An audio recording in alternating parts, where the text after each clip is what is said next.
Very good morning to all of you, dear students. I hope you all are fine. We are doing the chapter Agriculture from your geography book. Now let's discuss the topic Technological and Institutional Reforms. Reforms means improvement, sudhar. It was mentioned in the previous pages that agriculture has been practiced in India for thousands of years. तो बहुत old activity है India में agriculture. Sustained use of land without compatible techno institutional changes means हम लोग land का continuous use कर रहे हैं पर उस के ऊपर कोई भी हम लोग नए चेंजेस नहीं कर रहे हैं, जिससे और ज़्यादा डिफिकल्ट हो गया एग्रीकल्चरल डेवलपमेंट को कंटिन्यू करना. In spite of development of source of irrigation, most of the farmers in large parts of the country still depend upon monsoon and natural fertility in order to carry on their agriculture. Irrigation के sources में बहुत ज़्यादा development नहीं हुई है, इसलिए country में बहुत सारे हमारे फार्मर्स ऐसे हैं जो अभी भी मॉनसून के ऊपर डिपेंड करते हैं, रेन के लिए, वाटर के लिए और नेचुरल फर्टिलिटी के ऊपर डिपेंड करते हैं.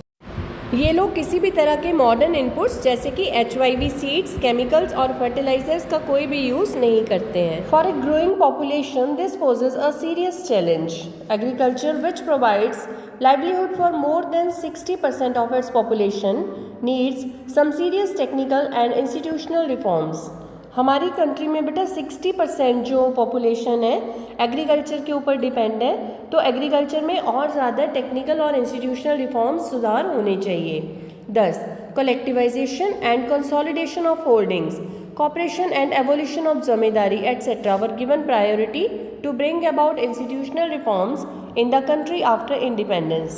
So country में बहुत सारे reforms लाए गए जैसे कि collectivization मीन्स जो स्मॉल फार्मर्स हैं उनके छोटे छोटे पीसेज ऑफ लैंड है उनको कलेक्टिव कर दिया गया, जमींदारी सिस्टम को ख़त्म कर दिया गया और इस तरह से काफ़ी रिफॉर्म्स हुए. Land reforms was the main focus of our first 5-year plan. The right of inheritance had already led to fragmentation of land holdings, necessitating consolidation of holdings. जो हमारे 5-year plans बने थे उनमें लैंड रिफॉर्म्स को special जगह दी गई. Right of inheritance means जो parents की लैंड है वो बच्चों में डिवाइड हो जाती है, उससे ऑलरेडी लैंड होल्डिंग्स में फ्रेगमेंटेशन हो गई है. मीन्स जो लैंड है वो ऑलरेडी पार्ट्स में डिवाइड हो जाती है. The laws of land reforms were enacted but the implementation was lacking or lukewarm.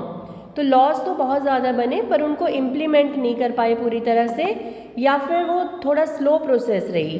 The government of India embarked upon introducing agricultural reforms to improve Indian agriculture in the 1960s and 1970s. The Green Revolution based on the use of packaged technology and the White Revolution, Operation Flood, were some of the strategies initiated to improve the lot of Indian agriculture. Green Revolution wheat की production को increase करने के लिए थी और White Revolution milk की production को increase करने के लिए थी.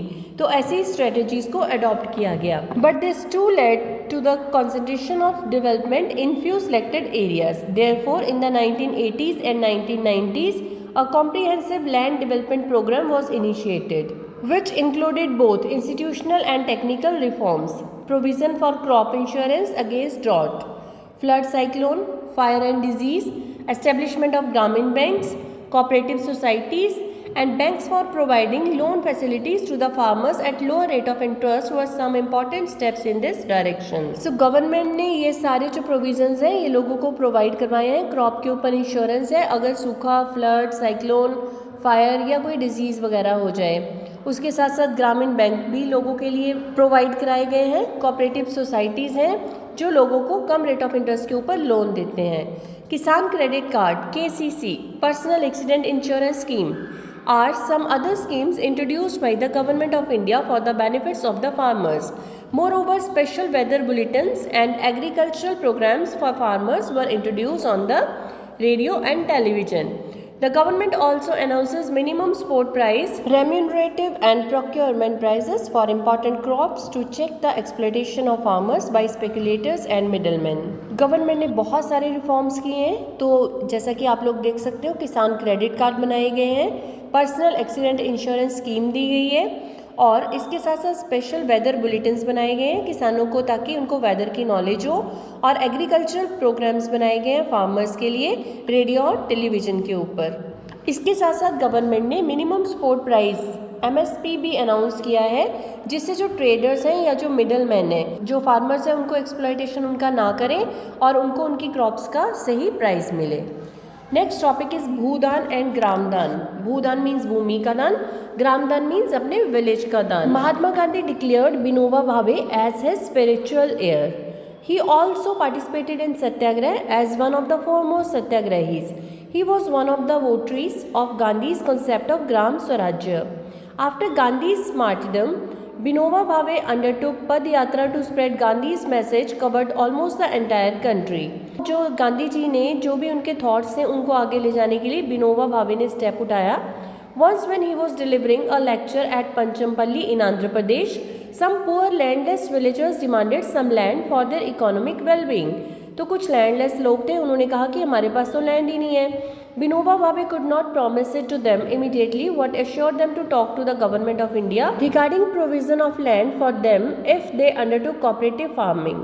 तो उन्होंने कहा कि मैं प्रॉमिस तो नहीं कर सकता, मैं गवर्नमेंट के साथ आपकी बात करूँगा। Suddenly Shri Ramchandra Reddy stood up and offered 80 acre of land to be distributed among 80 landless villagers. तभी वहाँ पे आंध्र प्रदेश के पंचमपल्ली में श्री रामचंद्र रेड्डी उन्होंने ऑफर किया कि मैं अपनी 80 एकड़ लैंड जो है वो 80 लैंडलेस विलेजर्स को डोनेट करना चाहता हूँ। This act was known as Bhoodan. Later he travelled and introduced his ideas widely all over India. Some zamindars, owner of many villages, offered to distribute some villages among the landless.